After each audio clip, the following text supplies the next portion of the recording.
Hi guys, welcome back to my channel. Today I'm gonna try something different, something that I haven't done for my art series yet, and that is trying out voiceover. And I hope you like it. This week has been quite a chaotic week for me, and so I decided to do a more relaxing exercise in the weekends for my art. So I got this pin by the number as a gift, and I thought it would be perfect to help reduce my stress while practicing my painting techniques, especially hand-eye coordination. So a fun fact is that Stitch is also my favorite Disney character, and thus, it was a gift. And painting a small cute piece like this just really helped with the stress that I've been handling. Yep, so when I pin by numbers, my own habit is to either pin by numbers first, or paint areas that are smaller, or start with a paint that is lighter in color, just so that I won't have to keep changing my water and cleaning my brushes. So for this Stitch piece, I have decided to go with the yellows first, since they only appear in the background. Then I will work on the filling in of the colors for the Stitch and then the background, leaving the black for the last, since that is the outline and it requires more patience and I will really need to go much slower. So for this paint by the number, the background is actually quite dark already, so painting one layer is okay. But for me to cover the numbers, I like to paint a second layer just in case. And yes, you will notice that sometimes I will paint out of the area. As an OCD person, I'm not really affected by it, surprisingly, because that I feel like when I do paint by the numbers, the areas are just a reference for me and I don't really need to follow it that strictly, and being OCD will restrict my creative brain. Yeah, like I like this to be a relaxing exercise and not be like, oh my god, the paint got off the area, and stress myself out even more.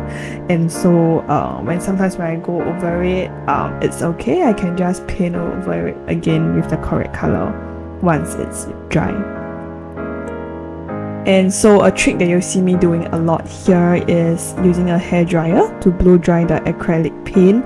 This is super useful if you're working on areas where the paint is not dry yet and you want to avoid the paint smudging or mixing together. So a hairdryer will just do the trick. I also prepared a tissue towel at the side to clean my brushes after washing them, and that is the magic of acrylic paint, and it's also one of my favorite mediums because you don't really need your brushes to be wet to paint them, so less on the water techniques and more on the painting, unlike watercolors. And I feel that sometimes when it comes to art, you don't really need to force yourself to create beautiful art all the time or stress yourself out because you have nothing to practice. Sometimes a quick and simple exercise like this, like paint by numbers, can really help to give the creative side of the brain the boost or the rest it really needs. And yes, this exercise really did help me out, because right after the session I had actually many design inspirations from my stationery shop. And so if you're in a creative block, you can try out this paint by the numbers yourself. You never know, it can be a very therapeutic session for you too.